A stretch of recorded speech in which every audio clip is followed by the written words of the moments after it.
গভীর রাত, রাত প্রায় 12টা 1টা বেজে গেছে, সব মানুষ ঘুমে। আর হযরত ওমর একা ছদ্মবেশে বের হয়েছেন।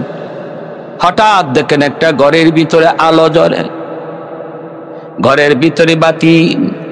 হযরত ওমর দূর থেকে তাকায় তিনি বুঝতে পারলেন ঘরটার ভিতরে মনে হয় বাজে লোকের আড্ডা জমেছে, নতুবা এত রাতে এই ঘরে বাতি কেন এই রাতে এত রাতে বাতি জ্বলবে?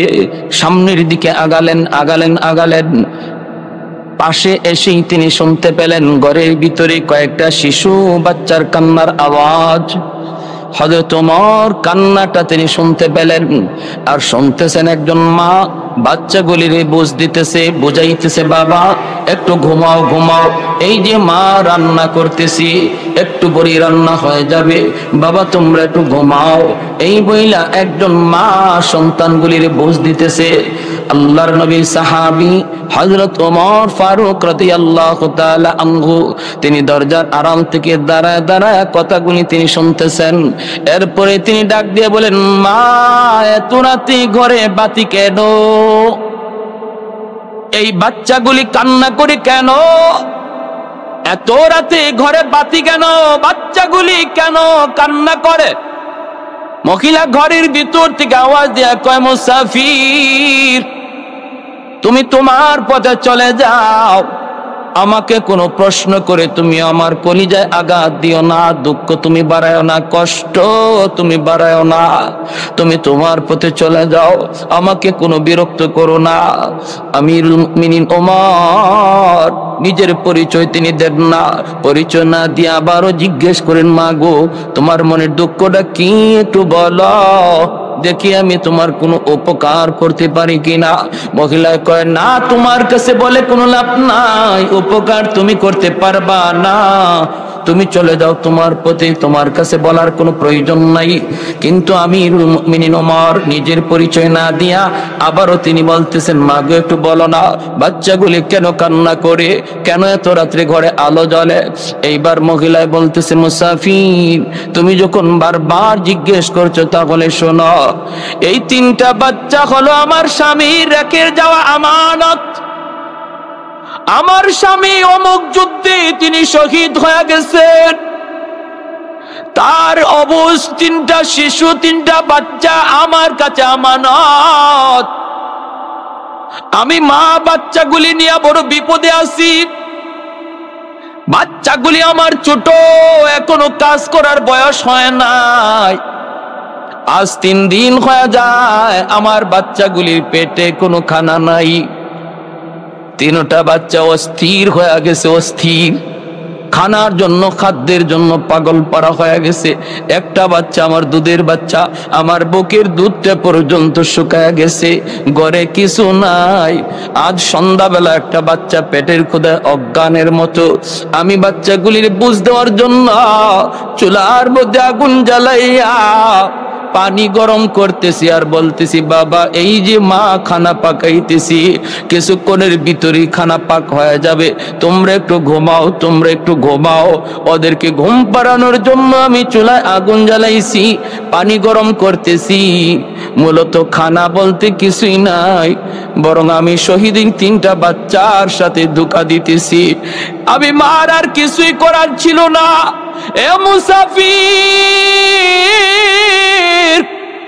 তুমি সাক্ষী দেখো, মদিনার বাদশাহ ওমর কেন আমার খবর নিল না? আমার 3টা অবুঝ শিশু না খায়া মৃত্যু মুখে, কেন ওমর খবর নিল না? আল্লাহর আদালতে ওমরের বিরুদ্ধে আমি মামলা দিব, মামলা। আল্লাহর সামনে ওমরের গলায় গামছা লাগাইয়া আমি টানব। সাক্ষী রেখে তোমারে বললাম, ওমরের গলায় গামছা লাগাবো, গামছা।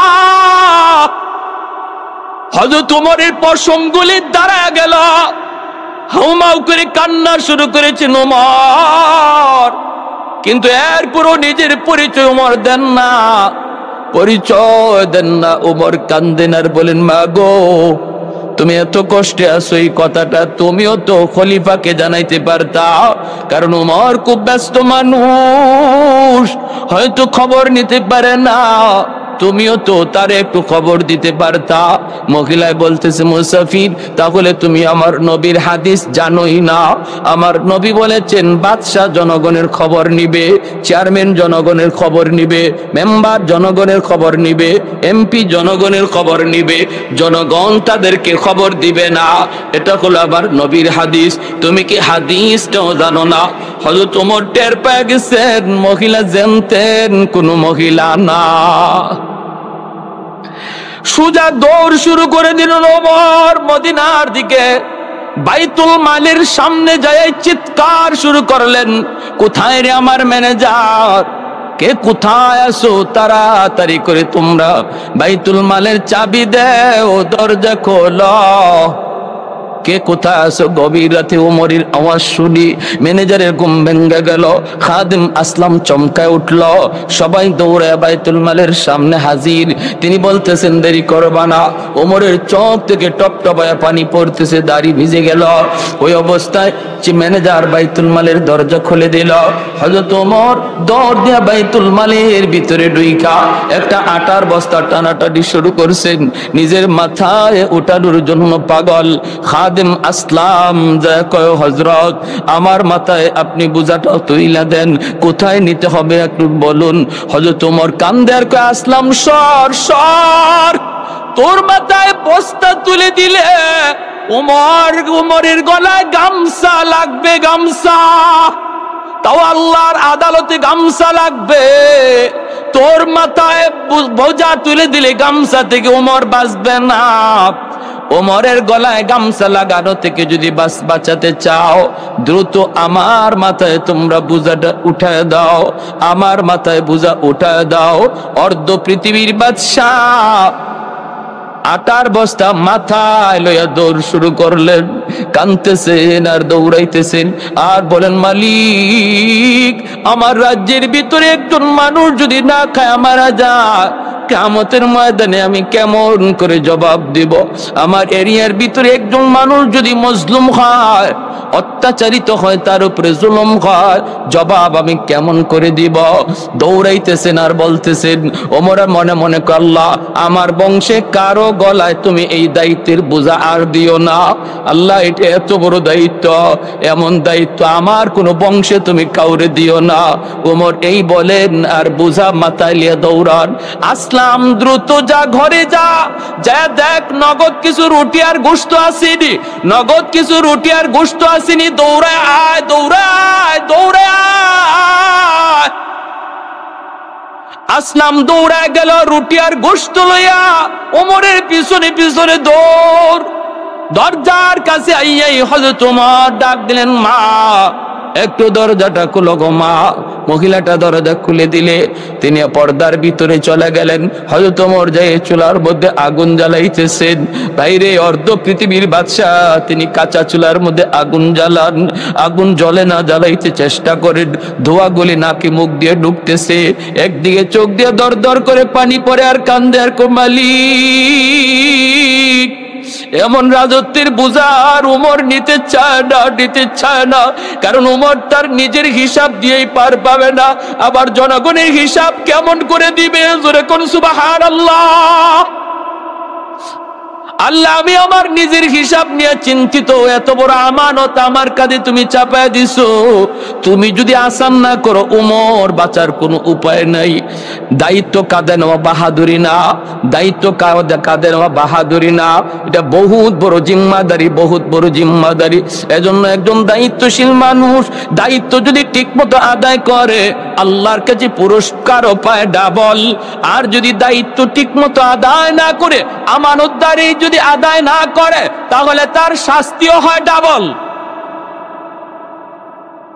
এজন্য একজন চেয়ারম্যান, মেম্বার, এমপি, সরকার অল্প দিনের ভিতরে আল্লাহর ওলি হয়ে যায়, আবার জাহান্নামের কীট হয়ে যায়।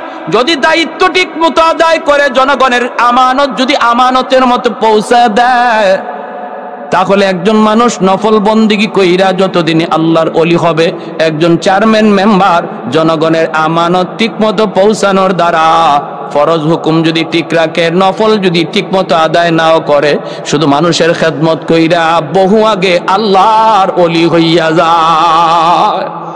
কারণ মানুষের খেদমতের দ্বারা আল্লাহকে খুশি করা যায়, মানুষকে খুশি করার দ্বারা আল্লাহকে খুশি করা যায়। মানুষ নারাজ হলে আল্লাহ নারাজ হয়। ভাইরা বন্ধুরা, এজন্য একজন দায়িত্বশীল মানুষ মানুষের খেদমত যদি যথাযথভাবে আদায় করে, যথাযথভাবে আমানতের জায়গায় পৌঁছায়, রিলিফের মাল যদি ঘরে ঘরে পৌঁছায়, এমনি ভাবে জনগণের আমানত যখন যা আসে সরকারের কাছ থেকে ঘরে ঘরে পৌঁছায়, তাহলে তার জিন্দেগিতে নফল বন্দেগী কম হলেও সে আল্লাহর ওলি দ্রুত হইয়া যায়। হযরত উমর ফারুক রাদিয়াল্লাহু তাআলা আনহু কষ্ট করে করে চুলার মধ্যে আগুন জ্বালান, কষ্ট করে করে চুলার মধ্যে আগুন জ্বালান। মহিলা আড়াল থেকে ঝাপসা ঝাপসা চেহারাটা দেখে জীবনে কোনোদিন উমরকে দেখে নাই। বাচ্চাগুলিও দেখতেছে, কিন্তু উমরকে তারা কেউ চিনে না। অর্ধ পৃথিবীর বাদশা, মদিনার খলিফা হযরত উমর ফারুক রাদিয়াল্লাহু তাআলা আনহুকে এরা কেউ দেখে নাই, এজন্য চিনেও না। চলছে হযরত উমরের আগুন জ্বালানো, আবার নগদ রুটি আর গোশতটা তিনি রেডি করতেছেন আসলাম রে দিয়া। ভাইরা বন্ধুরা, ওই অবস্থায় বাচ্চাগুলিরে তিনি খাবারটা সাথে দিয়া বলতেছেন, মা গো, ও মা, এক বস্তা আটা এখানে রেখে গেলাম, খামিরও বানায় আনলাম, কিছু নগদ রুটি আর গোশত আছে, এই রুটি আর গোশতটা আপনি বাচ্চাদেরকে খাইতে দেন। এই বইলা হযরত ওমর তিনি দরজার বাহিরে চলে আসলেন। মহিলা তিনি রুটি আর গোশতটা বাচ্চাকে খাওয়াবে। বাচ্চাগুলি হাসতেছে, আনন্দ পাইতেছে, আর কয়, মা, ইনি তো মনে হয় কোনো মানুষ না, আল্লাহর পাঠানো ফেরেশতা। ছোট ছোট বাচ্চাগুলি খুশিতে হাসতেছে। যেরকম সুবহানাল্লাহ, একটু জিকির করি, লা ইলাহা ইল্লাল্লাহ জোরে।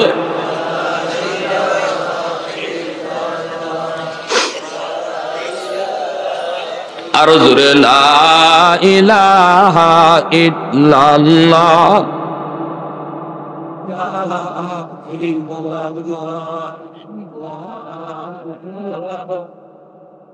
লা ইলাহা ইল্লাল্লাহু মুহাম্মাদুর রাসূলুল্লাহ।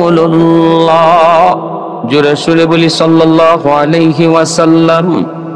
তাহলে দায়িত্বশীল মানুষ যদি সমাজের দায়িত্ব ঠিকমতো আদায় করে, নফল বন্দেগী কম হলেও সে আল্লাহর ওলি হয়। তার মানে জনগণের মাল চুরি কইরা না, জনগণের মাল জনগণকে দিয়া, জনগণের মাল জনগণকে দিয়া যদি সে ফরজ নামাজ আদায় করে, নফল বন্দেগী একজনে মসজিদে করতেছে, আর মেম্বার সাহেব, চেয়ারম্যান সাহেব, এমপি সাহেব ফরজ আদায় কইরা মসজিদ থেকে বের হয়ে গেছে, বের হইয়া জনগণের দ্বারে দ্বারে হাঁটতেছে, রাস্তার কাজ দেখতেছে, আমানতদারি সাথে আমানতদারি রক্ষা করতেছে। যে লোক মসজিদে বইয়া কোরআন তেলাওয়াত করতেছে, নফল বন্দেগী আদায় করতেছে, তার চেয়ে ওই চেয়ারম্যান মেম্বার সাহেব রাস্তায় রাস্তা হাঁটতে আসে আল্লাহর ওলি আগে হয়ে যায়। খেদমতে খালকের দ্বারা আল্লাহ পাওয়া যায়। তাই বলে ফরজ ওয়াজিব ছাইরা না, 5 ওয়াক্ত নামাজ ঠিক মতো আদায় করে, জুম্মার নামাজ ঠিক মতো পইরা, হালাল হারাম মাইন্না, নফল বন্দেগীর ভিতরে উত্তম হলো খেদমতে খালক, মানুষের উপকার করা, মানুষের খেদমত করা। হযরত আব্দুল্লাহ ইবনে আব্বাস রাদিয়াল্লাহু তাআলা আনহু মদিনার মসজিদে ইতিকাফ করেন। এক লোক দৌড়ায় গেছে, গিয়া কয়, হযরত, আমি বড় বিপদে পড়ছি, একটু উপকার করবেন, আপনি ছাড়া কেউ পারবে না। তিনি সাথে সাথে মসজিদ থেকে বের হয়ে যাচ্ছেন। এই লোকে কয়, হযরত, আপনি ইতিকাফে বসছেন, মসজিদ থেকে বের হচ্ছেন? তিনি বলেন, শোনো, আমি ওই রওজাওয়ালার মুখে শুনেছি, আল্লাহ নবী রওজার দিকে ইশারা করে বলেন, ওই রওজাওয়ালার পবিত্র জবানে শুনেছি, একজন মুসলমানের উপকার করা 10 বছর মদিনার মসজিদে নফল ইতিকাফ করার চেয়ে বেশি সওয়াব। একজন মুসলমানের উপকার করা, বিপদগ্রস্ত মুসলমানকে সাহায্য করা 10 বছর ইতিকাফ, নফল ইতিকাফের চেয়ে বেশি সওয়াব। এজন্য আমি ইতিকাফ কাজা করে নিব, আগে তোমার উপকারটা করে আসি। আল্লাহু আকবার, জোরে কোন। আর আমরা মানুষ বিপদে পড়লে উপকার করব দূরের কথা, আরো দূরে দিয়ে হাঁটি, ঠিক না? যদি একজন গর্তে পড়ে যায় তারে তুলবো দূরের কথা, এই রাস্তা দিয়ে বাদ দিয়ে অন্য রাস্তা হাঁটি, রাখেন দূরের কথা, নিজের আপন কেউ যদি বিপদে পড়ে তারেও তুলতে নারাজ। আজকাল আমাদের সমাজের এমন হালত, ভাই যদি বড় হয়ে যায় আপন ভাইরে তুলতেও মন চায় না, নিজের আপন রক্তের ভাইটারও তুলতে চায় না। পরের মানুষ তো দূরে, ভাই ভাইকে ভুলে যায়, রক্তের মানুষের সাথে বেঈমানি করে, ঠিক কিনা জোরে বলেন? এটা মুসলমানের আখলাক নয়, এটা মুসলমানের আদর্শ নয়। প্যার হাজিরিন, হযরত ওমর ফারুক রাদিয়াল্লাহু তাআলা আনহু তিনি ঘর থেকে বাহিরে বের হয়ে দাঁড়ায় রইছেন, আর খাদেম আসলাম ডাক দিয়া বলতেছে, হযরত মদিনা মসজিদে আজানের টাইম হয়ে গেছে, ফজরের টাইম হয়ে গেছে, অল্পক্ষণের ভিতরে ফজর আজান হবে, আপনাকে মদিনায় যেতে হবে না, আপনি তো মদিনার মসজিদের ইমাম, আপনার জন্য সবাই অপেক্ষা করবে। যেরকম সুবহানাল্লাহ, কি রাষ্ট্রপ্রধান মসজিদের ইমাম, আর আমরা মসজিদের ইমামরে 2 টাকার মৌলবি মনে করি, ঠিক না? কি জারি, হ্যাঁ 2 মিনিট ইমাম সাহেব লেট হয়, দেখবেন সব মুসল্লি পিছনে তাকায়, মাঝে মাঝে একজন দাঁড়ায় আওয়াজও করে, হুজুর কোথায়, হুজুর কোথায়? টাকা দিয়ে রাখছি, 2 মিনিট লেট হয়ে কেন? এখনো মক্কা মদিনায় নামাজের টাইম নাই, ক্যালেন্ডারে নামাজের টাইম লেখা নাই। আল্লাহর নবীর জামানা থেকে যেভাবে চলে আসছে সেভাবে এখনো হারম শরীফে আছে। কখন জোহর দাঁড়াবে, জামাত দাঁড়াবে, টাইম লেখা নাই। কখনো আসরের জামাত দাঁড়াবে, টাইম নাই। কখনো মাগরিবে জামাত দাঁড়াবে, টাইম নাই। কেসের টাইম? টাইম লেখা আছে শুধু আজানের, জোহরে আজান হবে এতটায়, আসরে আজান হবে এতটায়, মাগরিবের আজান হবে এতটায়। জামাত কখন দাঁড়াবে? কয় কেউ জানে না। কখন? কয় যখন ইমাম আসে তখন। ভালো করে বুঝে, যখন ইমাম আসে তখন। সাহাবায়ে কেরাম মসজিদে নববীতে বসা থাকতেন, আজান হয়েছে, নবীজি আসবেন, নামাজ পড়াবেন। কখনো নবী আজানের 10 মিনিট পরে হুজরা থেকে বের হয়ে নামাজে ইমামতি করছেন, কখনো 10 মিনিটটা 20 মিনিট চলে গেছে, আধা ঘন্টা চলে গেছে, নবী আসেন না। সাহাবায়ে কেরাম অপেক্ষায়, কোনো আওয়াজ নাই, ইমাম যখন আসবে তখন জামাত। এখানে আমরা যদি একটা টাইম দিয়া দিলাম নামাজের, 1 মিনিট 2 মিনিট যদি ইমাম সাহেবের লেট হয়, এত অস্থির হওয়ার কি আছে? মসজিদে বসা থাকলে কি গুনাহ হয় না সওয়াব হয়? আরো জোরে বলেন। কষ্ট পাইতেছেন আপনারা? মসজিদ কার ঘর? যতক্ষণ মসজিদে বসা ততক্ষণ রহমতের ফেরেশতা নামাজ পড়লে যেই সওয়াব হইতে এই সওয়াব আমল নামা দান করে। আল্লাহ নবী বলেন, তোমরা জান্নাতের বাগানে ঢুকে বসে দেখো না, ফল খেও ফল। সাহাবায়ে কেরাম বলে, ইয়া রাসূলুল্লাহ, দুনিয়াতে জান্নাতের বাগান কোনটা আর ফল কোনটা? নবী বলেন, জান্নাতের বাগান হলো মসজিদ, আর ফল হলো বসে বসে সুবহানাল্লাহ বলা। যদি মসজিদে বসে বসে সুবহানাল্লাহ, আলহামদুলিল্লাহ, আল্লাহু আকবার বসো, যেন তুমি জান্নাতের বাগানে ঢুকে ফল ভোগ করতেছো।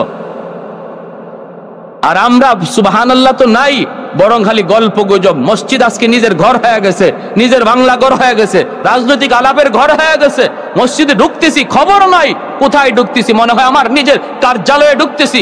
মসজিদে ঢুকতেছি যেন আমার প্রাইভেট ঘরে ঢুকতেছি। আওয়াজ আর আওয়াজ, আল্লাহর রহমতের ফেরেশতারা খায়, উসকুত ইয়া আব্দুল্লাহ, উসকুত ইয়া আব্দুল্লাহ, উসকুত ইয়া আব্দুল্লাহ। তারপরে বলে উখরুজ ইয়া আদুওয়াল্লাহ। 3 বার রহমতের ফেরেশতা কয়, চুপ হও আল্লাহর গোলাম, চুপ হও আল্লাহর ওলি, চুপ হও আল্লাহর ওলি, চুপ হও আল্লাহর ওলি। 3 বার পরেও যখন চুপ হয় না, তখন ফেরেশতা কয়, উখরুজ, বের হ, ইয়া আদুওয়াল্লাহ, আল্লাহর দুশমন।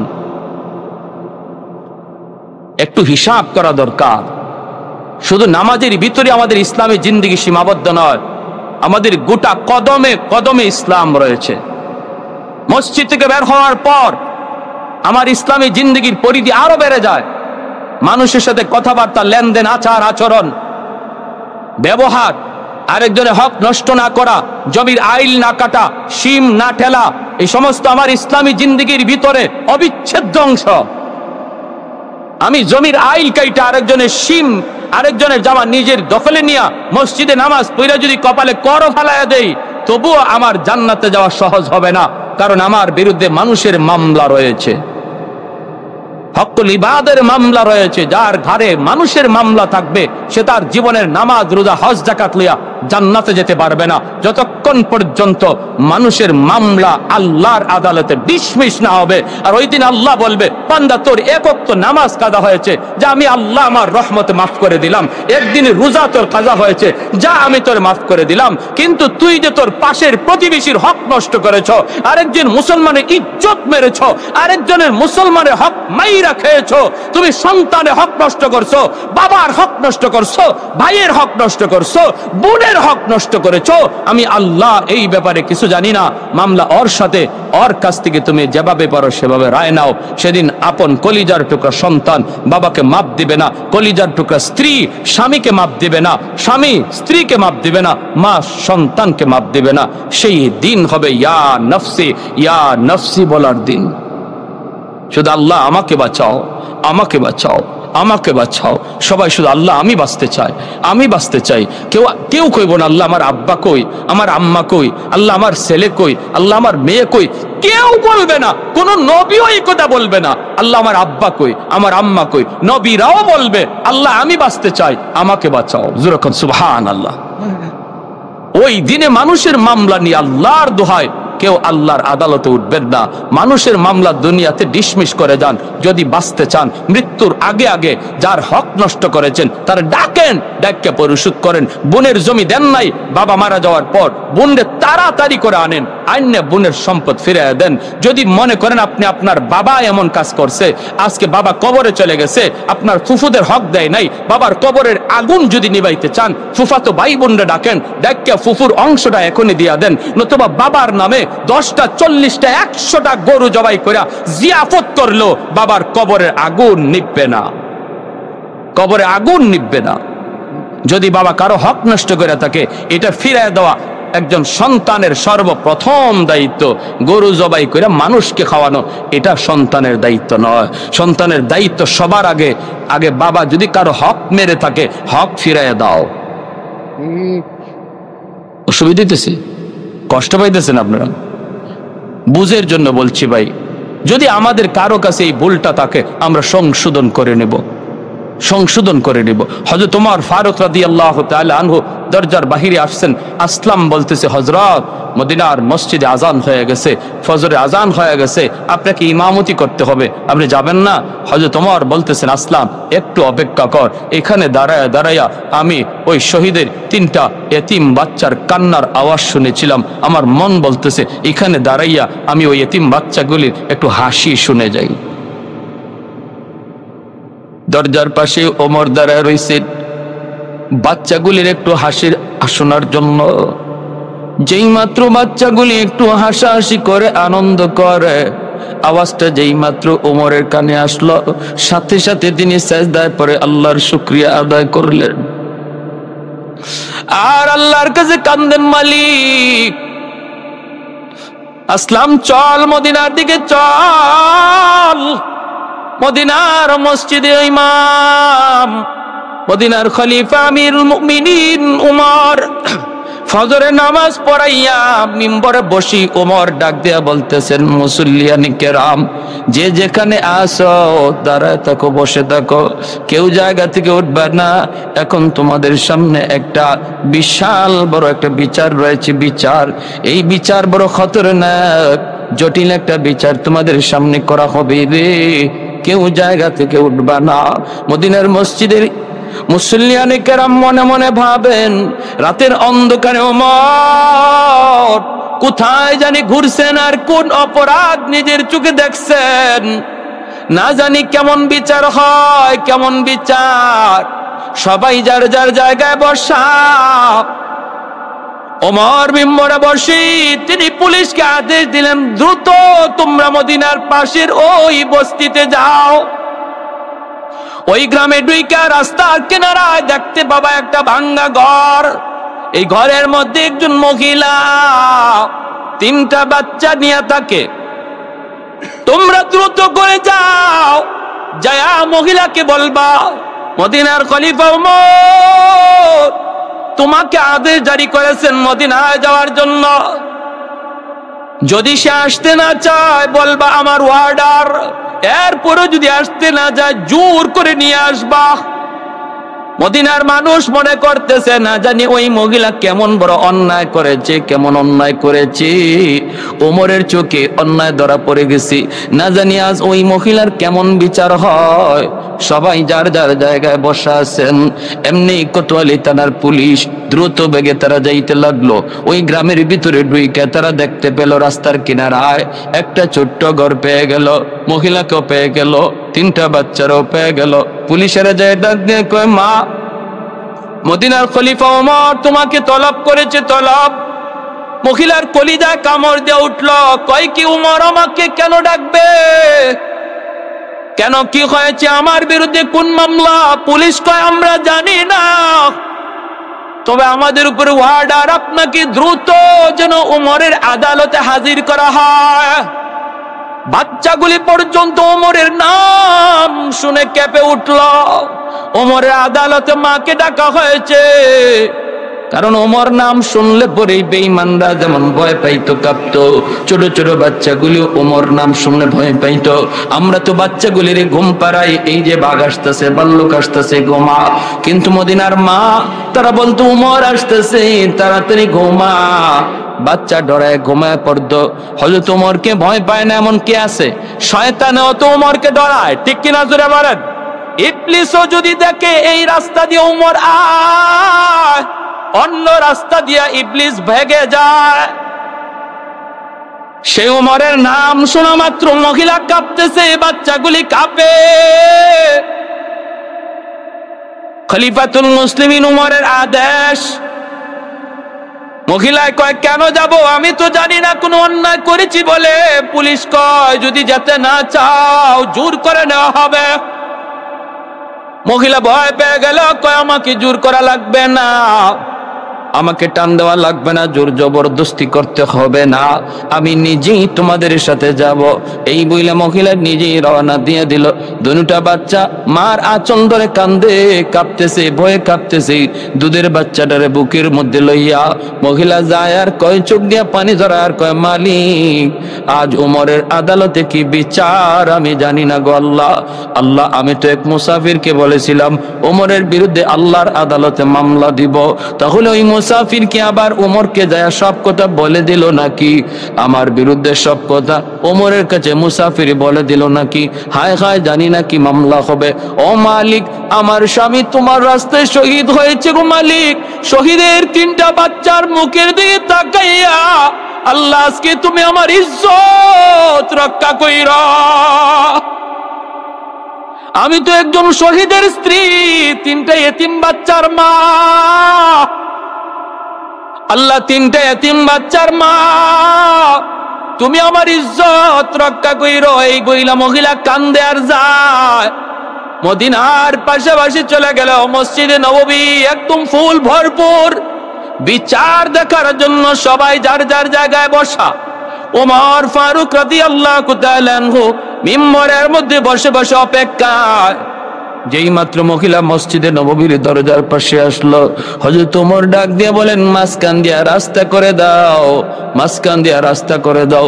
মহিলাকে দেখা মাত্রই ওমরের চোখ দিয়ে টল টল করে পানি ঝরতে লাগলো।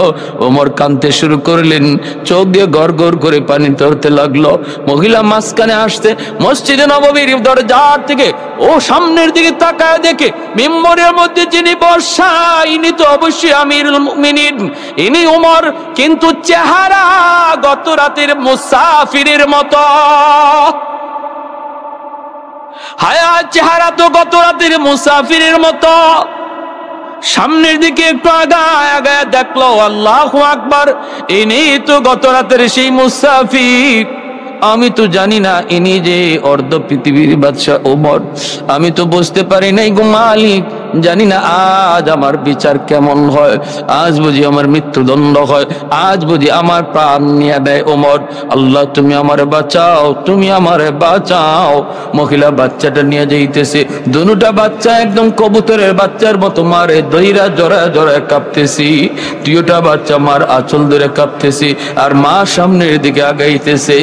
হযরত ওমর যেই মাত্র কাছে গেল, হযরত ওমর মিম্বর থেকে নেমে গেলেন, নাইমা একটা গামছা হাতের মধ্যে লইয়া হযরত ওমর নিজের গলার মধ্যে গামছাটা বানলেন। বান্দা গামছার মাথাটা আর একটা অন্য মাথাটা মহিলার হাতে দিয়ে বলতেছেন, মা ওমর তোমার কাছে বহুত বড় অপরাধী গো মা, তুমি এই গামছাটা লইয়া ওমরকে মদিনার অলি গলি সব জায়গায় গামছা দিয়া ঘুরাও, কেন ওমর তোমার খবর নিতে পারলো না? তুমি আমারে মদিনার অলি গলি রাস্তাঘাট ঘুরাও, আমি রাজি, তবু আমার মালিকের দরবারে গামছা লাগায় না। फारूक तेरा नाम से इस्लाम रहेगा, फारूक तेरा नाम से इस्लाम रहेगा, दुनिया की अदालत में तेरा नाम रहेगा, दुनिया की अदालत में तेरा नाम रहेगा, सिद्दीक तेरा नाम से इस्लाम रहेगा, दुनिया की सदाकत में तेरा नाम रहेगा, उस्मान तेरा नाम से इस्लाम रहेगा, दुनिया की सखावत में तेरा नाम रहेगा। अल्लाहु अकबर, जोरे कोन अल्लाहु अकबर, মুসলমানের আওয়াজে কোন আল্লাহু আকবার। মহিলার সাথে সাথে আমিরুল মুমিনিন, আমি বুঝতে পারি নাই আপনি যে খলিফাতুল মুসলিমিন, আমি বুঝতে পারি নাই, আমার ভুল হয়ে গেছে, আমাকে আপনি মাফ করে দেন। আর আমি আজ বুঝতে পারলাম মায়ার নবী কেন বলেছিলেন আমি নবীর পরে যদি কেউ নবী হতো সে উমর। আজ আমার বুঝ হয়েছে, নবী বলেছিলেন আমি নবীর পরে কেউ নবী হলে নবী হইতো উমর। ভাইরা বন্ধুরা, সেই উমর তিনি তো আমানতদারি বুঝছেন, দায়িত্ব বহুত তিনি বুঝতে পারছেন, দায়িত্ব কত বড় আমানত। এজন্য রে ভাই মনে রাখবো, আমাদের প্রত্যেকের কাছে যার কাছে যেইভাবে আমানত আছে, দায়িত্ব আছে, ছোট হোক বড় হোক, এই দায়িত্বগুলার ব্যাপারে আমানতদারি রক্ষা করব। যদি না করি আল্লাহর আদালতে খেয়ানতকারী কাঠগড়ায় দাঁড়াইতে হবে। মাদ্রাসা এলাকার মানুষের কাছে রাখা আমানত, আমার দ্বারা মাদ্রাসার যেন কোনো ক্ষতি না হয়, আমার দ্বারা মাদ্রাসার ছাত্রের যেন ক্ষতি না হয়, আমার দ্বারা মাদ্রাসার কোনো বদনাম যেন না হয়। যদি হয় আল্লাহর কাঠগড়ায় বহুত বড় খেয়ানতকারী হইয়া কাঠগড়ায় দাঁড়াইতে হবে। এজন্য ভাইয়েরা আমার, সন্তান বহুত বড় আমানত, এই সন্তানের ব্যাপারে কোনো বাপ মা যেন খেয়ানতকারী না হয়, আমানত যথাযথভাবে যেন রক্ষা করি। কারা কারা রাজি আছে হাত তুলে আল্লাহকে দেখা। আল্লাহ তুমি প্রতিটা হাতকে কবুল করো, জোরে বলি আমিন, আরো জোরে বলি আমিন। আল্লাহ আমাদের সবাইকে যা কিছু শুনলাম, যা কিছু বুঝলাম, আমল করার তৌফিক দান করুন। বখতিয়ার কাকির মা ছোট্ট কুতুবউদ্দিন বখতিয়ার কাকিকে নিয়ে মাদ্রাসায় হাজির। উস্তাদ জি, আমার ছেলেকে আপনি আলিফ বা তা সা শিখান। উস্তাদ কই বাবা পড়ো আলিফ বা তা সা জিম। এই বইলা মা চলে আসলেন, উস্তাদ কয় বাবা পড়ো আলিফ বা তা সা। কিন্তু কুতুবউদ্দিন তিনি কন্যা গো উস্তাদ জি, আলিফ বা তা সা নয়, বরং আলিফ লাম মিম, যালিকাল কিতাবু লা রাইবা ফীহ। জীবনের প্রথম লেখাপড়া শুরু হবে আলিফ বা তা সা দ্বারা, কিন্তু ছোট্ট বালক কয় আলিফ বা নয়, আলিফ লাম মিম, যালিকাল কিতাবু লা রাইবা ফীহ। উস্তাদ তো অবাক হয়ে গেলেন। উস্তাদ বলতেছেন বাবা তুমি কও কি? তোমার মা বলছে তোমাকে আলিফ বা তা সা শিখাবো, তুমি কিনা পড়তেছো আলিফ লাম মিম। বাবা পড় পড় পড়। উস্তাদের সামনে এক বসায় ছোট্ট বালক কুতুবউদ্দিন, মক্তবে যাওয়ার বয়স, নুরানি ক্লাসে ভর্তি হওয়ার বয়স। এই ছোট্ট বাবু মাত্র পড়ালেখা শুরু করছে জীবনের, উস্তাদের সামনে বসে কোরআনের 15 পারা হিফজ শোনায় দিলেন। উস্তাদ অবাক হয়ে বলে, বাবা কুতুবউদ্দিন, এ বাবা তুই আমাকে কি শুনাইলি? কেন তোমার মা এমন ঠাট্টা করলো, মজাক করলো? চলো মায়ের কাছে যাই। এই বইলা মায়ের কাছে চলে আসলেন। মা, কেন তুমি মজাক করেছো? কেন তুমি এমন ঠাট্টা করেছো গো মা? পর্দার আড়াল থেকে কুতুবউদ্দিন বখতিয়ার কাকির মা কই, উস্তাদজি খোদার কসম আমি ঠাট্টা করি নাই, মজাক করি নাই। আমার কুতুবউদ্দিন কেমন করে 15 পারার হাফিজ হয়েছে আমি মা নিজেও জানি না। আস্তে বলেন সুবহানাল্লাহ। লা জিদ্দা ওয়ালা নিদ্দা ওয়ালা হাদ্দা লিমাওলা, লা জিদ্দা ওয়ালা নিদ্দা ওয়ালা হাদ্দা লিমাওলা, আল আনা কামা কানা ওয়ালাম ইয়ালকা যাওয়ালা, আল আনা কামা কানা ওয়ালাম ইয়ালকা যাওয়ালা, লা মিসলা ওয়ালা সাওয়ারা মিসলাহু ওয়া নাযীরা, মান ক্বালা সিওয়া যালিকা ক্বালা, মান ক্বালা সিওয়া যালিকা ক্বাদ ক্বালা মুহালা, লা ওয়ালদা ওয়ালা ওয়ালিদা লা আম্মা ওয়া খালা, লা শিবহা ওয়ালা মিসলা ওয়ালা কুফুয়া লিমাওলা। ভাইরা বন্ধুরা, এবার উস্তাদের সামনে মাইক হইতেছে। উস্তাদজি বিশ্বাস করেন আমি নিজেও জানি না আমার কুতুবউদ্দিন কেমন করে 15 পারার হাফেজ হয়েছে। এইবার মা চোখ থেকে পানি পড়ে টলটল করে, উস্তাদ নিজেও কান্দে আল্লাহর কুদরতের উপরে। ভাইরা বন্ধুরা, এবার মায় ডাক দিয়া কয়, উস্তাদজি তবে যদ্দূর মনে পড়ে আমার কুতুবউদ্দিনকে আমি যতবার দুধ পান করাইছি ততবার কোরআন তেলাওয়াত করছি। আমার কুতুবউদ্দিন মার দুধ খাইছে মুখে আর কানে শুনছে কোরআন তেলাওয়াত।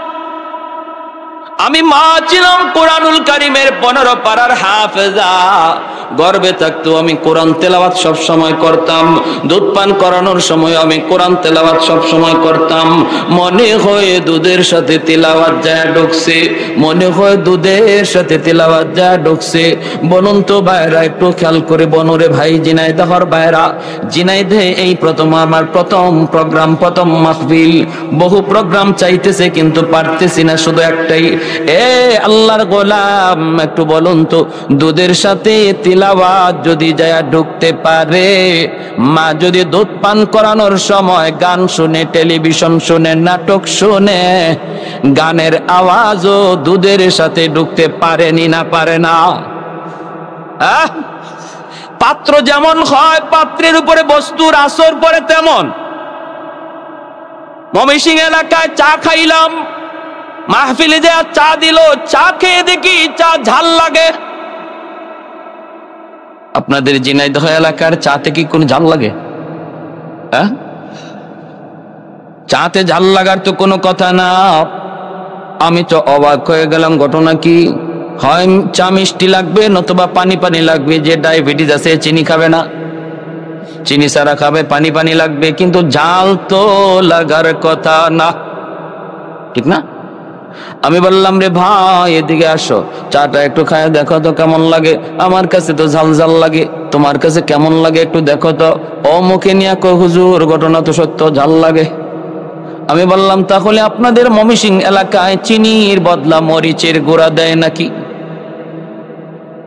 এক এলাকার এক নিয়ম তো থাকতে পারে। কয় না হুজুর, চিনি দেই, চার মধ্যে আমরা মরিচের গুঁড়া দেই না।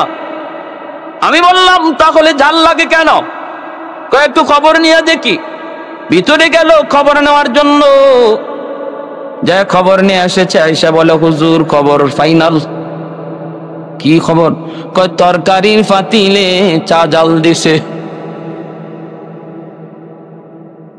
বুঝে আসছে? তরকারির পাতিলে চা জাল দেওয়ার কারণে তরকারির আসর আয়া চার উপরে পড়ছে, ঠিক না? পাতিলের আসর আয়া বস্তুর উপরে পড়ছে। যদি পাত্রের আসর বস্তুর উপরে পড়ে, মা একটা পাত্র, যেই পাত্রে 10 মাস 10 দিন বাচ্চা ছিল টিকিরা, এরপরে দুধ পান করেছে, তাও মায়ের সাথে। বাবাকে সন্তান কম টাইম পায়, মাকে বেশি টাইম পায়। এজন্য মার ভালো আমলও সন্তানের উপরে বেশি পড়ে, মার খারাপ আমলটাও সন্তানের উপরে বেশি পড়ে। মা যদি নামাজে দাঁড়ায়, শিশু বাচ্চাটা দেখবেন সেও নামাজে দাঁড়ায়, ডাক দিতে হয় না, মা রুকু করে, বাচ্চাটাও রুকু করে। মা সেজদায় যায়, বাচ্চাটাও সেজদায় যায়। মা তাসবিহ পড়ে, বাচ্চাও তাসবিহ পড়ে। তাসবিহ তো পারে না, কিন্তু টুট নাড়ায়। আসেনি না আসেন আপনাদের এলাকা? ভাইয়েরা, বন্ধুরা, জন্য বলতেছিলাম, কুতুবউদ্দিন বখতিয়ার কাকির মা কয়, উস্তাদজি, আমার যদ্দুর মনে পড়ে, আমার কুতুবউদ্দিনকে আমি কোরআন তেলাওয়াত ছাড়া দুধ খাওয়াই নেই। এজন্য তেলাওয়াতের সাথে তেলাওয়াত যায় ঢুকছে দুধের সাথে। ভাইয়েরা, বন্ধুরা, জন্য বলতেছি, মনে রাখবেন, মার আসর সন্তানের উপরে যায় বেশি পড়ে। বাইরে এজন্যই বলতেছি, মনে রাখবেন, 5টা বছর সন্তানকে আপনি মাদ্রাসায় পড়ান, এরপরে তারে কলেজে দিতে চান দেন, ভার্সিটিতে দিতে চান দেন, তারে আপনি যেখানেই দিবেন সেখানে গেলেই সে মুসলমানি সাথে লইয়া যাবে। কলেজে গেলেও তার মুসলমানি সাথে আছে, ভার্সিটিতে গেলেও তার মুসলমানি সাথে আছে। কারণ শিশুকালে তারে মুসলমানি শিখায় আপনি দিছেন। আল্লাহর আদালতে কাঠ গড়ায় দাঁড়ানো লাগবে না। আর যদি এই শিক্ষা না দেন, সন্তান যদি বেনামাজি হয়, সন্তান যদি মদখোর হয়, গাঞ্জাখোর হয়, ইয়াবাখোর হয়, সন্তান যদি বেয়াদব হয়, তাহলে আল্লাহর আদালতে এই সন্তান মামলা দিবে। বহু বাপ মা সন্তানের মামলায় আল্লাহর কাঠ গড়ায় দাঁড়ায় থাকবে। বহু সন্তানের মামলায় বাপ মা জাহান্নামী হবে, জাহান্নামী হবে। এজন্য আমরা সন্তানের মামলায় জাহান্নামী হতে চাই না। বিধায় উলামায়ে কেরাম মাদ্রাসার লেখাপড়া শুরু করেছেন অঙ্ক ইংরেজি দিয়া, যেন মুসলমানের সন্তান মাদ্রাসায় সর্বপ্রথম ভর্তি করায়। আমরাও ভর্তি করতে রাজি আছে কিনা একটু হাত তুলে আল্লাহকে দেখান। আল্লাহ, তুমি প্রতিটা হাত কবুল করো, জোরে বলি আমিন। আর একটু জোরে বলি আমিন। ভাইরা আমার, এজন্য সন্তান হলো বহুত বড় আমানত, বহুত বড় আমানত। আমানতের বস্তু, যিনি মালিক তার মর্জি মতো ব্যয় করতে হয়। মেম্বারের কাছে ওয়ার্ড হলো আমানত, চেয়ারম্যানের কাছে ইউনিয়ন হলো আমানত, এমপির কাছে তার আসন হলো আমানত, এলাকার মানুষের কাছে মাদ্রাসা হলো আমানত। যার কাছে যে জিনিস আমানত, এই আমানতের বস্তুতে খেয়ানত করা যায় না। যে খেয়ানত করে, নবী বলেন, তার ঈমান থাকে না, ঈমান থাকে না, ঈমান থাকে না। এই দ্বীন ইসলাম আল্লাহ পাক তার নবীর মাধ্যমে, সাহাবায়ে কেরামের মাধ্যমে আমার আপনার কাছে আমানত রেখে গেছেন। এই ইসলাম হলো আমার আপনার কাছে আমানত। ইসলাম টিকে আছে মাদ্রাসার দ্বারা, ইসলাম টিকে আছে উলামায়ে কেরামের দ্বারা, ইসলাম টিকে আছে মসজিদের দ্বারা। অতএব মাদ্রাসা টিকায় রাখা এটা জনগণের দায়িত্ব, মসজিদ টিকায় রাখা এলাকার মানুষের দায়িত্ব, উলামায়ে কেরাম ঘরে ঘরে বাড়ায় দেওয়া এটা এলাকার মানুষের দায়িত্ব। কারণ মাদ্রাসা যতদিন থাকবে, উলামায়ে কেরাম যতদিন থাকবে, ততদিন আল্লাহ জমিন জমিনের জায়গায়, আসমান আসমানের জায়গায় আল্লাহ টিকায় রাখবে। মানুষগুলির আল্লাহ যেইভাবে রহমত দিয়ে আসতেছে, সেইভাবে রহমতের ধারাবাহিকতা ঠিক থাকবে। আর যদি জমিনে কোরআন তিলাওয়াত বন্ধ হয়ে যায়, কোরআনের তালিম যদি বন্ধ হয়ে যায়, কোরআনের আওয়াজ যদি বন্ধ হয়ে যায়, মানুষ যদি মাদ্রাসা থেকে মুখ ফিরায় নেয়, ঘরে ঘরে হাফেজে কোরআন হওয়া যদি বন্ধ হয়ে যায়, উলামায়ে কেরামের কদর যদি সমাজে কমে যায়, তাহলে জমিনে আর রহমত নামবে না। ওয়া নুনাজ্জিলু মিনাল কুরআন মা হুয়া শিফাউন ওয়া রাহমা ওয়া রাহমাতুল লিল মুমিনিন। এজন্য কোরআন হলো জগতের জন্য রহমত, ঘরের জন্য কোরআন তেলাওয়াত রহমত, সমাজের জন্য মাদ্রাসা হলো রহমত, আপনাদের এলাকার জন্য এই মাদ্রাসা হলো রহমত। এই মাদ্রাসা থাকবে তো এলাকায় রহমত আসবে, মাদ্রাসা থাকবে না রহমত আসবে না। আর গাছ থেকে ফুল ফল হবে না, জমিন থেকে আর ফসল হবে না, পূর্ব দিগন্তে আর সূর্য উঠবে না, পশ্চিম দিগন্তে আর সূর্য ডুববে না। আমার মিল ফ্যাক্টরি সুস্থতার নিয়ামত সবকিছু আল্লাহ ছিনায় নিবে। যদি মাদ্রাসা না থাকে, কোরআনের তালিম যদি বন্ধ হয়, উলামায়ে কেরাম জন্ম নেওয়া যদি বন্ধ হয়ে যায়, আল্লাহ পাক কোনো মানুষকে দুনিয়াতে শান্তিতে রাখবে না, বরং পরপর জমিনের মধ্যে শুধু গজব আর গজব নামবে। এই আসমানি গজব আটকায় রাখতেছে দ্বীনি প্রতিষ্ঠান মাদ্রাসা। করোনা, ওমিক্রন, যত প্রকারের আসমানি গজব, জমিনি গজব, সমস্ত গজব থেকে আল্লাহ বাঁচায় মাদ্রাসার খাতিরে, কোরআনের তালিমের খাতিরে। ঠিক না ভাই? মায়ার নবী, দয়ার নবী বলেন, উম্মতের দল, এই কথাটা যদি তোমরা নাও বুঝো, আসমান জমিনের যত প্রাণী আছে তারা কিন্তু ঠিকই বুঝে। ইন্নাল আলিমা ইয়াস্তাগফিরু লাহু মান ফিল আরদ ওয়া মান ফিস সামা হাত্তাল হিতানু ফি জাওফিল মা। আল্লাহর নবী বলেন, জাননি উম্মতের দল, এই জমিন আল্লাহ কাদের উসিলায় টিকায় রাখলো। তোমরা যদি নাও বুঝো, আসমান জমিনের আর যত প্রাণী আছে তারা কিন্তু ঠিকই বুঝে। জঙ্গলের বাঘও এই কথাটা ভালো করে বুঝে, এই জমিন কাদের উসিলায় আল্লাহ টিকায় রাখছে। এই জঙ্গলের ভাল্লুক সেও কথাটা ভালো করে বুঝে। এমনকি নবী বলেন, পানির নিচের মাছ, গর্তের পিপিলিকা, তারাও এই কথাটা ভালো করে বুঝে। গর্তের পিপিলিকাও, গাছের পাতাটাও, এই বালির কণাটাও, এরাও 24 ঘন্টা মাদ্রাসার জন্য, উলামায়ে কেরামের জন্য, কোরআনের তালিমের জন্য, হাফেজে কোরআনদের জন্য আল্লাহর দরবারে গাছের পাতাটাও 24 ঘন্টা দোয়া করে। সুবহানাল্লাহ, জোরে বলেন। গাছের পাতা, পানির নিচের মাছ, গর্তের পিপিলিকা কয়, মালিক, আমি যে গর্তের ভিতরে বসবাস করি, এই হাফেজে কোরআনের উসিলায় আমি যে পানির নিচের মাছ এখনো বেঁচে আছি, ওই উলামায়ে কেরামদের উসিলায়, ওই মাদ্রাসাটার উসিলায় আল্লাহ তুমি সমাজে সমাজে মাদ্রাসা বাড়ায় দাও, ঘরে ঘরে তুমি হাফেজে কোরআন বাড়ায় দাও, উলামায়ে কেরামের হায়াতের ভিতরে বরকত দাও। এইভাবে তারা 24 ঘন্টা দোয়া করে 24 ঘন্টা দোয়া করে। এজন্য মাদ্রাসা হলো এলাকার মানুষের কাছে আল্লাহর পক্ষ থেকে রাখা আমানত। মাদ্রাসা থাকবে তো দিন থাকবে, ঠিক না? এই আমানতদারি রক্ষা করেছেন হযরত ওমর ফারুক রাদিয়াল্লাহু তাআলা আনহু। কি পরিমাণ ভয় ছিল অন্তরে। শুনুন এবার, যার কাছে যেই দায়িত্ব আছে, ছোট্ট হোক আর বড় হোক, এই দায়িত্ব কত বড় আমানত। খলিফাতুল মুসলিমিন, আমিরুল মুমিনিন হযরত ওমর ফারুক রাদিয়াল্লাহু তাআলা আনহু রাতের অন্ধকারে ছদ্মবেশে বের হয়েছেন জনগণের হালত দেখার জন্য। একটু শীত শীত ভাব, কুয়াশা, আবার একটু ঠান্ডা ঠান্ডা। তো মদিনার সব মানুষ ঘুমায় পড়ছে, ঘুম নাই শুধু একজনের চোখে। তিনি হলেন অর্ধ জাহানের শাসক হযরত ওমর ফারুক রাদিয়াল্লাহু তাআলা আনহু।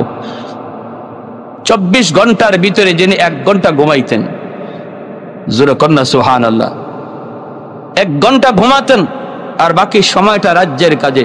রাতের অন্ধকারে বের হয়েছেন, মদিনা থেকে বের হয়ে পাশের এলাকা দিয়ে যাচ্ছেন। জনগণের হালত দেখবেন, গভীর রাত, প্রায় 12টা 1টা বেজে গেছে, সব মানুষ ঘুমে। আর হযরত ওমর একা ছদ্মবেশে বের হয়েছেন। হঠাৎ দেখেন একটা ঘরের ভিতরে আলো জ্বলে, ঘরের ভিতরে বাতি। হযরত ওমর দূর থেকে তাকায় তিনি বুঝতে পারলেন ঘরটার ভিতরে মনে হয় বাজে লোকের আড্ডা জমেছে, নতুবা এত রাতে এই ঘরে বাতি কেন? কেন এই রাতে এত রাতে বাতি জ্বলবে? সামনের দিকে আগালেন। পাশে এসেই তিনি শুনতে পেলেন ঘরের ভিতরে কয়েকটা শিশু বাচ্চার কান্নার আওয়াজ। হযরত ওমর কান্নাটা তিনি শুনতে পেলেন, আর শুনতেছেন একজন মা বাচ্চাগুলির বুঝ দিতেছে, বুঝাইতেছে, বাবা একটু ঘুমাও, এই যে মা রান্না করতেছি, একটু পরে রান্না হয়ে যাবে, বাবা তোমরা একটু ঘুমাও। এই বইলা একজন মা সন্তানগুলির বুঝ দিতেছে। আল্লাহর নবী সাহাবী হযরত ওমর ফারুক রাদিয়াল্লাহু তাআলা আনহু তিনি দরজার আড়াল থেকে দাঁড়ায় কথাগুলি তিনি শুনতেছেন। এরপরে তিনি ডাক দিয়ে বলেন, মা এত রাতে ঘরে বাতি কেন? এই বাচ্চাগুলি কান্না করে কেন? এত রাতে ঘরে বাতি কেন? বাচ্চাগুলি কেন কান্না করে? মহিলা ঘরের ভিতর থেকে আওয়াজ দিয়ে কয়, মুসাফির তুমি তোমার পথে চলে যাও, আমাকে কোনো প্রশ্ন করে তুমি আমার কলিজায় আঘাত দিও না, দুঃখ তুমি বাড়ায়ও না, কষ্ট তুমি বাড়ায়ও না, তুমি তোমার পথে চলে যাও, আমাকে কোনো বিরক্ত করো না। আমিরুল মুমিনিন ওমর নিজের পরিচয় তিনি দেন না, পরিচয় না দিয়ে আবারও জিজ্ঞেস করেন, মা গো তোমার মনের দুঃখটা কি একটু বলো, দেখি আমি তোমার কোনো উপকার করতে পারি কিনা।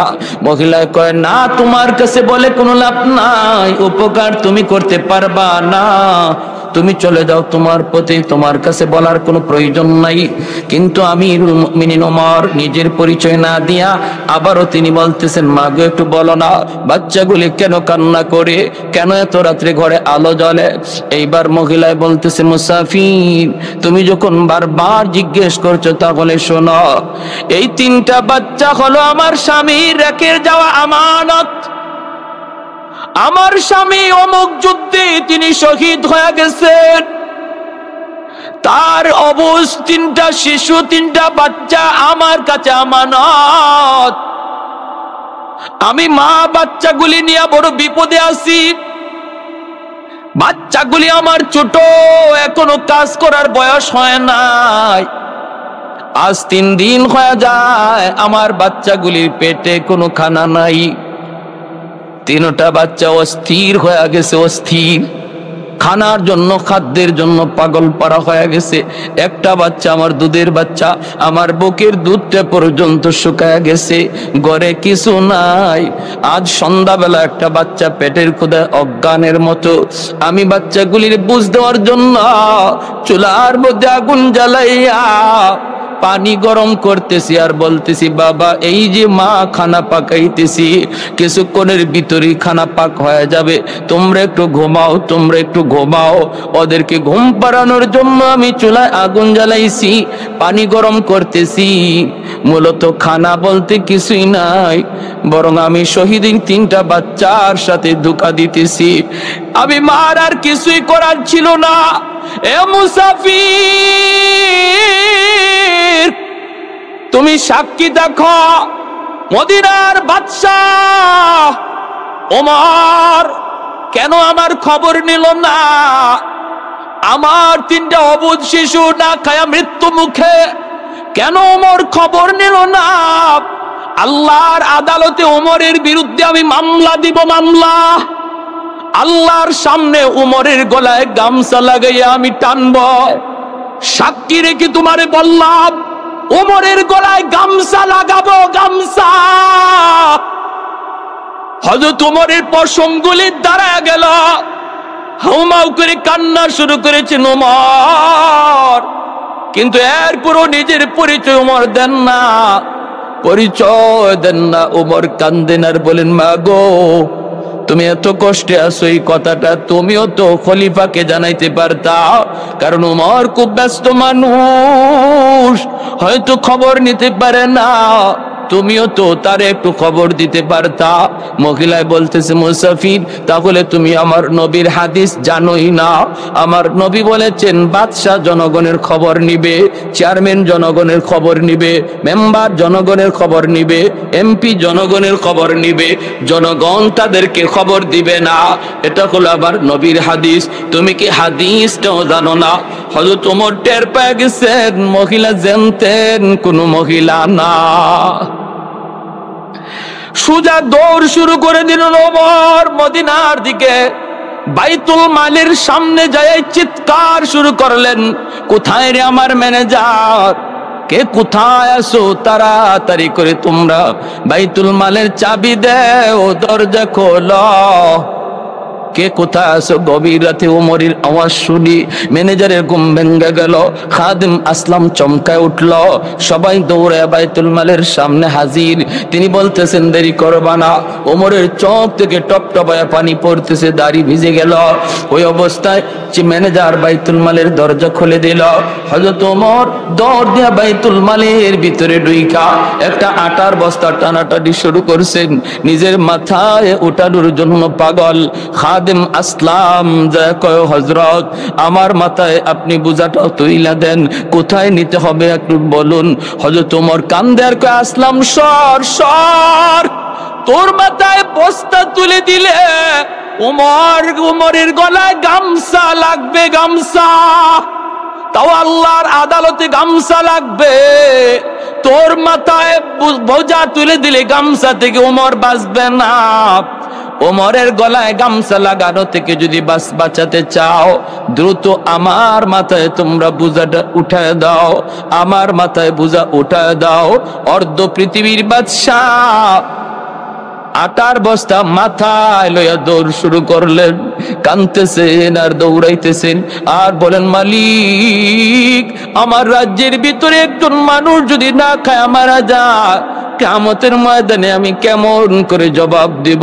আমার এরিয়ার ভিতরে একজন মানুষ যদি মজলুম হয়, অত্যাচারিত হয়, তার উপরে জুলুম হয়, জবাব আমি কেমন করে দিব? দৌড়াইতেছেন আর বলতেছেন।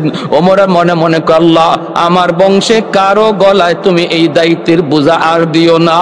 আল্লাহ এটা এত বড় দায়িত্ব, এমন দায়িত্ব আমার কোন বংশে তুমি কাউরে দিও না। ওমর এই বলেন আর বোঝা মাথায় লিয়ে দৌড়ান।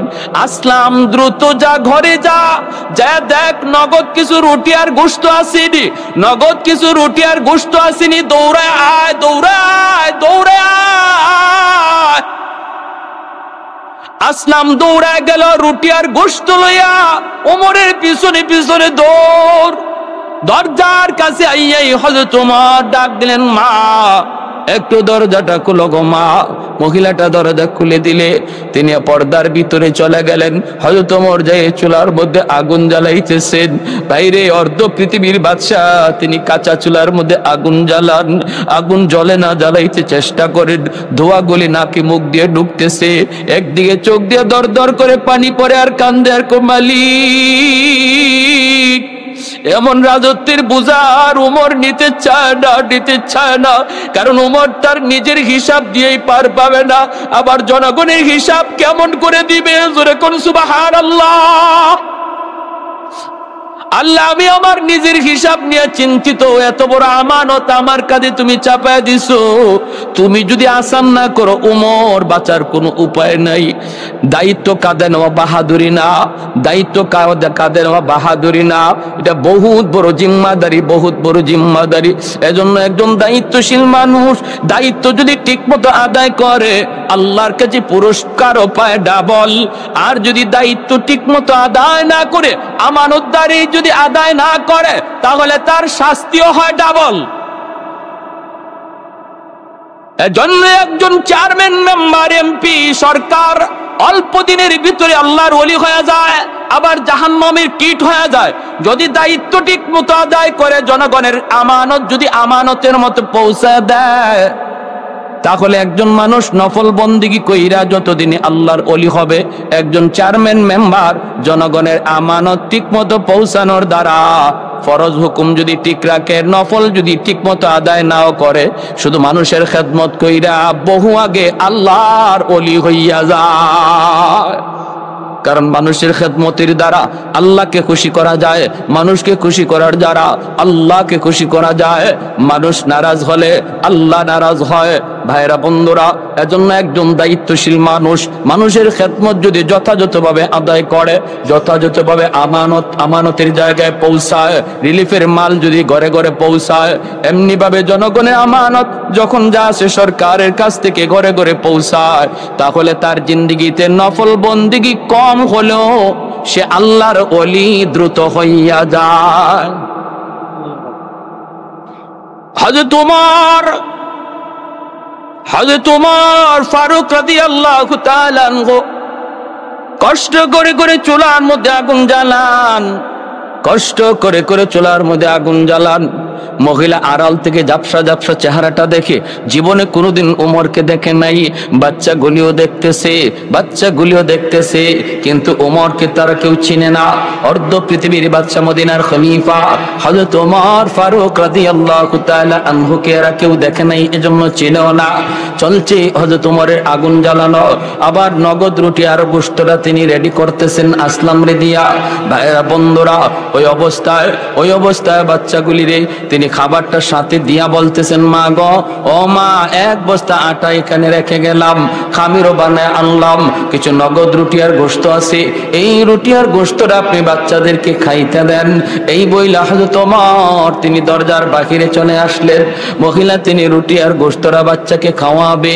বাচ্চাগুলি হাসতেছে, আনন্দ পাইতেছে, আর কয়, মা, ইনি তো মনে হয় কোনো মানুষ না, আল্লাহর পাঠানো ফেরেশতা।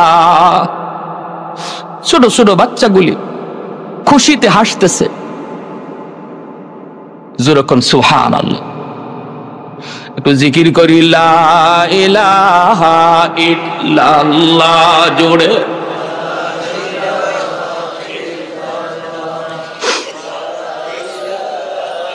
আরো জোরে, লা ইলাহা ইল্লাল্লাহ।